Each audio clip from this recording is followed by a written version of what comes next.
Live from Las Vegas, Fox 5 News at 10 starts now. Parents, step up. You got youngsters. There's nothing more valuable to you than those children you have. Metro Police call it a state of crisis after a teen was killed in a shooting. A message the victim's family also has for the community. A man steals a forklift at a warehouse, causing hundreds of thousands of dollars worth of damage. How close police say he was to causing an explosion.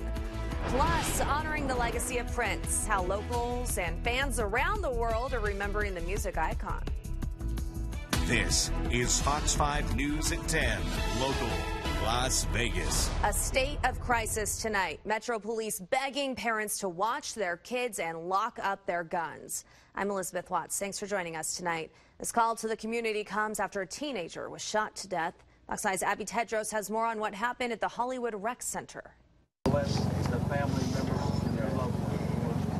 A family torn apart by gun violence, calling for peace in their community. He was only 15 and look at what happened. 4 teenagers shot after police say more than 50 rounds of gunfire were unleashed right here in this parking lot. 15-year-old Angelo Barboza died from his injuries. Brother was very calm, very quiet, didn't mess with nobody. So for this to happen to him is very hard. Less than 24 hours after the killing, family, friends, and leaders of the East Las Vegas community gathered at the scene where police say a brutal fight turned deadly. In this very parking lot where we're standing, we had a tremendous event. We had a shooting and a stabbing. We had 4 victims of a shooting where one 15-year-old juvenile lost his life, and we had another 15-year-old juvenile who was stabbed. It is unclear what caused the fight or if the two groups were familiar with one another. After the violent exchange, both parties left the scene. Police later found the wounded teens in a pickup truck less than 2 miles away on Pacific Shores Drive, and the stab victim a couple of blocks away from them on Pavitt Court. We're in a state of crisis. You know, this is important. Every one of us should be feeling a sense of urgency when we see 15-year-olds dying on our streets. A sense of urgency and pain felt by the family and friends grieving a life gone too soon. I'm so tore up, it's not even funny. I try to be strong. I try not to cry because I've cried all day. One juvenile was arrested for murder with a deadly weapon and taken to the Clark County Juvenile Detention Center. More arrests could be on the way. And that, while police were having that presser, another person was shot and killed. It happened just after 7 o'clock near Maryland Parkway in Serene. Police say the man was shot several times. He was taken to UMC in critical condition and died from his injuries. Police have not released any other details just yet. An infant injured in an unlicensed daycare in February has passed away. North Las Vegas police confirmed Jonathan Lopez has died, but they did not say when. The family says they trusted Smiley Faces Daycare to take care of the 7-month-old. Their other 2 children also attended the facility. The family says the business owner left for a family emergency, so the child was in the hands of a stranger. Police arrested 36-year-old Alejandra Robles back in February in connection to the child abuse case. She told detectives she intentionally threw the baby and his head struck a playpen. He suffered permanent brain injuries before he passed away. Police say Robles does not have a history of mental health issues. The Detective Bureau will look at the charges to see if any more will be added. A driver is wanted after a deadly hit and run in downtown Las Vegas. This happened just after 10 Friday night near 8th Street in Bonneville. Firefighters responded to a call about a pedestrian lying in the street. They say his injuries were from being hit by a car. Police were dispatched to the scene. The 71-year-old man was taken to UMC where he died. Well, most of our people that flee the scenes, there's a reason they flee the scene, and most of the time it's because they're DUI. But we definitely would like to find this person. We would like this person to turn themselves in. That would be the human being thing to do at this point. You killed somebody with your vehicle, and we need to figure out what's going on. There's going to be a family that's grieving tonight. Police say they have not found any witnesses, or they don't know the description of the suspect vehicle either. So if you know anything about this deadly hit and run, call police or Crime Stoppers 702-385-5555. A suspected drunk driver is arrested after a serious crash. It happened around 9 Friday night near Fort Apache and Desert Inn. Police say 65-year-old Patrick Peartree was driving a Mercedes when it collided into a Lexus. His passenger was taken to UMC with serious injuries. Peartree and the Lexus driver suffered minor injuries. Police say Peartree had a flashing yellow traffic light at the time of the crash, but officers suspect impairment. A driver killed in a rollover crash on the US 95 Friday night has been identified. Nevada Highway Patrol says 36-year-old Ivan Plapla-Yanez was behind the wheel of a Chevrolet van. Troopers say he was not wearing a seatbelt when the vehicle rolled over. He was partially thrown out. Troopers say he died at the scene. No one else was inside the van. The southbound lanes of the 95 were closed for nearly 5 hours. A man steals a forklift from a business, causing nearly $300,000 worth of damage. This happened around 9:30 this morning at PDM Steel Services Center. That's near Lamb and Cary. Police say the man was operating a forklift close to propane tanks behind the warehouse. He was also using spray paint to cause damage. Police say he refused to cooperate with officers and was arrested about 40 minutes later. No one was hurt. Police say the suspect is not a current or former employee of the business. The estimated cost of damage is $280,000 to $300,000. No nearby businesses were damaged.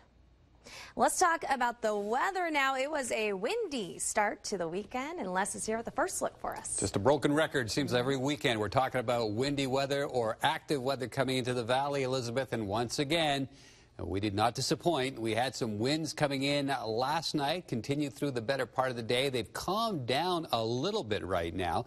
In fact, it's not too bad. It's 71 degrees. The winds are from the west at 13 miles per hour, and the humidity is at 12%. Here are some of the wind gusts that we recorded over the past 24-plus hours or so.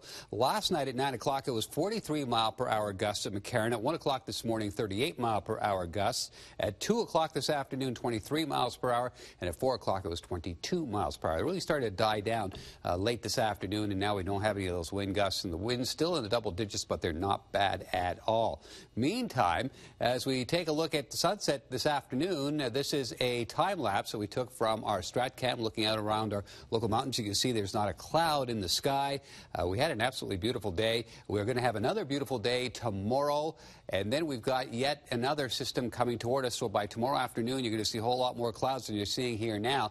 And by the time Monday rolls around, you're going to notice a big change in our temperatures as well. I'll tell you about that and a whole lot more coming up in a couple of minutes from now. Elizabeth, back to you. Thanks, Les. Family, friends, and musicians mourn the iconic singer Prince. His publicist says the musician's remains were cremated. A small group celebrated his life during a private ceremony today. The 57-year-old died Thursday at his home in Paisley Park in Minneapolis. Hundreds of fans have paid their respects out there. Many placed purple balloons and flowers along the fence outside his compound. An autopsy was done on Friday, but it could take weeks before the cause of death is released. Back here in the Valley, resorts and casinos honoring the music legend. Brendan Theaters at the Palm showed a special screening of Purple Rain. Cost just $5 to get in. Dozens of locals came out to see the flick, and many wore purple. His generous heart was so much. It was so big. And the fact that he was such a multi-talented musician, not just a singer and a guitar player, but he could masterfully play like 8 to 10 instruments. How amazing he is. How much talent and energy. Oh, yeah, definitely. Yeah, definitely. Just, you know, the creative genius that he was and always will be. So I've had Prince here a lot at Brendan Theaters. I thought it'd be a great tribute for Prince, and it's just a really sad day, and I hope everyone celebrates his life for years to come. Officials say there will be a music celebration in Minneapolis to remember Prince's life, but a date has not yet been announced. And the Fremont Street Experience turned its evening show into a special tribute for Prince. After many calls and requests, it played one last time tonight to honor the music legend. He was a one-time headliner in Las Vegas. Our Henderson firefighters thanking the employees who helped save lives during dire situations. Most of those being recognized were on hand to help during problems with cardiac arrest. A big moment of the ceremony is when a survivor was reunited with the crews that helped save her life. Another survivor says he's grateful for the assistance a crew gave his girlfriend when he had an episode. I mean, it's incredibly scary because I didn't have any cardiac problems prior to this. They still don't really know why it happened. But if anybody in your family does have arrhythmia, definitely make sure that they keep up with it. The men and women of the Henderson Fire Department provide outstanding care every day to the community. And this is an opportunity for us to spend a little time with them and say thank you to them for the outstanding services they provide. 11 cardiac arrest survivors came out to this ceremony. Coming up, it's the annual hot dog eating contest. How many the winners ate in a period of 10 minutes to qualify for the national competition. And kickball for a cause. What got these adults out for a good old-fashioned game? And AT&T offering $5 internet to some customers. What you have to do to be eligible for the program. Las Vegas. Here is a live look at the fabulous Strip on this Saturday night. You can see the New York right there in the middle, and the Delano, the Luxor. But at New York, that's where a hot dog eating contest took place earlier today. It is the classic test of a foodie's will, skill, and stomach capacity. All I know is they're eating, they're hungry, and 34 is the score they're trying to beat. Somebody call for two at a time. New York hosted the regional qualifying round for Nathan's 4th of July International Hot Dog Eating Contest. It's an age-old tradition dating back 100 years. Competitors from all over the nation stuffed their faces for a chance to go up against the big dogs in the international competition at Coney Island. One local contestant says no strategy is key. Don't overtrain. All right? If you overtrain, you're going to wind up eating nothing. You're better off just eating breakfast, coming down and doing your stuff. No strategy. Just put it in front of you. Dip, dunk, eat. Dip, dunk, eat. Today's champions were Rich Lefevre from Henderson with 30 hot dogs and Michelle Lesko from Tucson, Arizona with 28 hot dogs. They ate them all within 10 minutes. The current records are 62 for men and 30 for women. So that woman got close there. Dozens are kicking it old school. They're playing a game of kickball for a good cause.